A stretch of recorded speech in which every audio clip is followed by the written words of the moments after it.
Yes, tubahaye ikaze turongeye kubasuhuza abadukurikira buri munsi kuri Rukumbi TV. Mwicare mugubwe neza, muhahe muronke, mugire umugisha mu byo mukora, muhirwe n'ibikorwa byanyu. Hanyuma niba ari ubwa mbere ugeze hano kuri Rukumbi TV, kanda subscribe ukande kukazogera. Hanyuma niba wakunze n'iyi video ukande like kugira ngo iyi video ibashe kugera kure n'ibinashoboka, kandi uyisangize n'inshuti zawe nabo binjire mu muryango mugari wa Rukumbi TV. Kandi twihanganishe n'abantu batameze neza, bihangane. Uyu munsi bimeze nabi, ejo bimeze neza, niko ubuzima bumeze, ntabwo ariko bihora.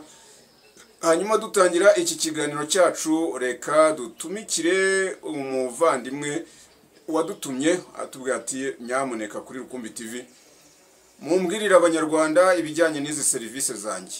Rero niba ushaka ikibanza, ukaba ushaka inzu byo kugura, ushaka kugura ikibanza, ushaka kugura inzu, niba ushaka gutura mu karere ka Bugesera cyangwa se no mu mujyi wa Kigali, bishinge company Isezerano company barabigukorera, barabigufashamo cyane.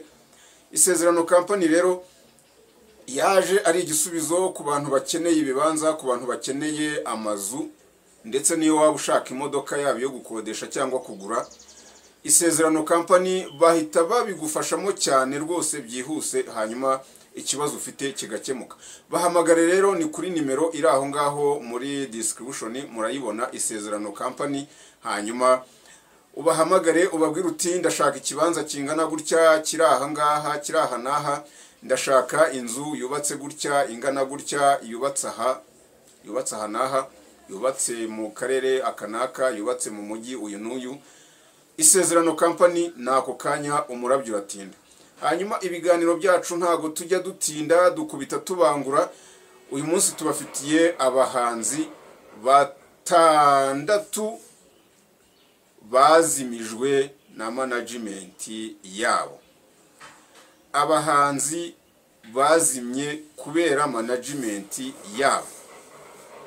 Abahanzi bazimye kubera abagombaga kubazamura bakaba aribo babajimiza. Ku mwanya wa gatandatu rero turahasanga umuhanzi Papa Cyangwe. Ngira ngo uyu musore Papa Cyangwe muramuzi, yari ari mu maboko y'umugabo bita Rocky, witwa Rocky, akongeraho Kimomo, akongeraho Kirabiranya, akongeraho n'ibindi ngo ni ngombwa n'ibindi. Uyu muhanzi Papa Cyangwe ngira ngo muramuzi mu ndirimbo nyinshi cyane, nyinshi, nta kwirwa ndondora, ariko yaje kugeraho arazima. Agenda azima, agenda gake, biza kurangira Papa Cyangwe tumubuze. Tumuburira irengero. Hanyuma biza kugenda bivugwa yuko uwari manager we cyangwa wari ushinzwe gukurikirana ibikorwa bye, wamukoreraga akazi ka buri munsi, wamufashaga muri muzika yiwe, ari we Rocky, byaje kugaragara yuko we ngo yashakaga ko inyungu zose cyangwa se umusaruro uvuye mu muziki wa Papa Cyangwe, Rocky ari we uwusarura cyangwa se ari we uwubenefisiyaho cyane kurusha Papa Cyangwe. Bituma uyu musore Papa Cyangwe tugenda tumuburira irengero, ariko ntabwo arekura, agenda akora gake kugeza ubwo yaje kugeraho agasohora indirimbo yitwa Mu Bigori, aho yagiye yibasira abantu bamwe na bamwe bagiye bamuhemukira, aza no gushyiramo na Rocky, avuga ko abo bantu bose yabataye mu bigori, bari mu bigori. Hanyuma aho ni ku mwanya wa gatandatu. Ku mwanya wa gatanu tukagiraho umusore bita Mbanda, Kelvin Mbanda. Muragira ngo murabizi ko yari muri iriya rebo ya Demen. Yari ari muri Demen kwa Badrama ari kumwe na ba Jay Polly. Hari indirimbo zimwe nyinshi bakoranye na ba Jay Polly. Jay Polly akiriho. Hari indirimbo bakoranye nyinshi na ba Queencha ari muri iriya rebo ya Badrama muri Demen. Umusore ubona ko noneho asa naho ari mu biganza byiza, noneho yageze ari muri rebo, arimo agenda asohora ibikorwa bye, asohora projet ze, nta guhagarara, nta gucika intege. Hanyuma biza kurangira uyu musore azimye cyangwa se acitse intege, ariko biturutse kuri rebo yakoreragamo ariyo Demen. Ngira ngo uyu musore muramuzi, iyo agize gutya agasohora indirimbo imwe irachivinga, igira success. Hari indirimbo yakoranye n'umusore bita Kenisol. Ngira ngo iyo ndirimbo yitwa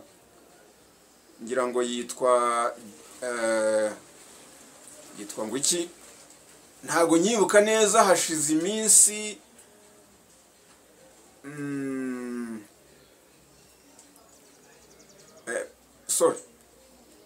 ntago nyibuka, ariko iyo ndirimbo ngira ngo mwarayumvise, yarachivinze, yarahitinze, ntabwo nakwirwa mbivugaho ibintu byinshi.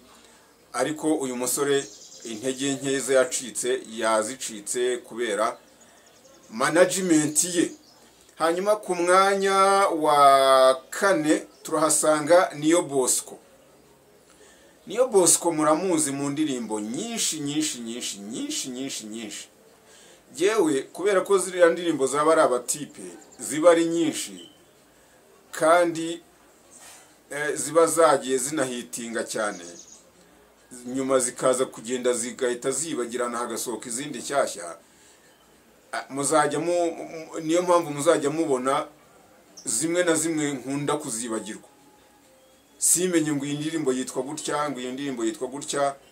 Cyakora wenda ari hip hop, wenda ho nakubwira ngo indirimbo yitwa gutya, ariko indirimbo zaba ari abatipe baririmba zo ntabwo nkunze kuzifata mu mutwe pe, simbabeshye. Wenda icyo gihe mushobora guhita muvuga ngo wenda nuko ntazikunda, nuko wenda atari z'abaraperi, wenda kuko nkunda hip hop, ntabwo wenda mushobora kubitekereza mu buryo butandukanye. Ariko indirimbo zabo ntago nkunda kuba nazibuka ngo wenda ngo mutondekere imwe ku yindi, ariko ngira ngo muba muzizi. Niyo Bosco rero ngira ngo murabizi ko yari muri management ya yuriya mugabo Murindahabi Irene, ari we umukurikiranira ibikorwa bye. Ngira ngo Niyo Bosco muramuzi ko ari umusore w'umuhanzi ariko ufite ubumuga bwo kutabona. Hanyuma Irene Murindahabi cyangwa Irene ari we umukurikirana mu bikorwa bye by'umuziki, ariko umusore aza kugenda aburirwa irengero, turamubura. Ubu kugeza uyu munsi biza kugenda bivuga ko Niyo Bosco yaje kuva muri Secure Music akajya muri Gospel. Muri Gospel naho nta kintu gishya yigeze agaragaza, aho ageze muri Gospel nta mpinduka yigeze agaragaza. Hanyuma umusore bita Niyo Bosco tugenda tumubura muri ubwo buryo, aho hari ku mwanya wa 4. Ku mwanya wa 3 n'ubundi haraza umwana wa managingwaga n'ubundi na Irene bita Kenikaye cyangwa se uzwi ku izina ngo Imana y'imihanda, bitewe n'indirimbo yakoze yitwa ngo Mana y'imihanda. Uyu mwana Kenikaye yakoze indirimbo nyinshi nziza pe. Uramutse wumvise indirimbo ngo Mana y'imihanda, wahita wumva ubuhanga bw'uyu mwana, wahita wumva talent y'uyu mwana mu muziki w'u Rwanda, wahita ubona ishusho y'umuziki w'u Rwanda. Ariko uyu mwana ntabwo yigeze amarana kabiri na Irene. Ariko aba bantu bose Irene yamanaginze, wenda nabari abakobwa ba Dorcas na Vestina nabo wenda tuzabavugaho, wenda bo ntago tuzi impamvu wenda bo bamaranye nawe iminsi, niba ari uko wenda bihanganiye wenda uko yabayoboraga. Ariko bivugwa yuko Irene we ashaka gusarura cyane kurusha abahanzi amanaginga. Niba wenda ari we niba ashoramo amafaranga menshi agashaka gukuramo ayo ashoye, agashaka no gukuramo n'inyungu, bigatuma babahanzi bo nta kintu na kimwe bashobora kurekipera usigarana.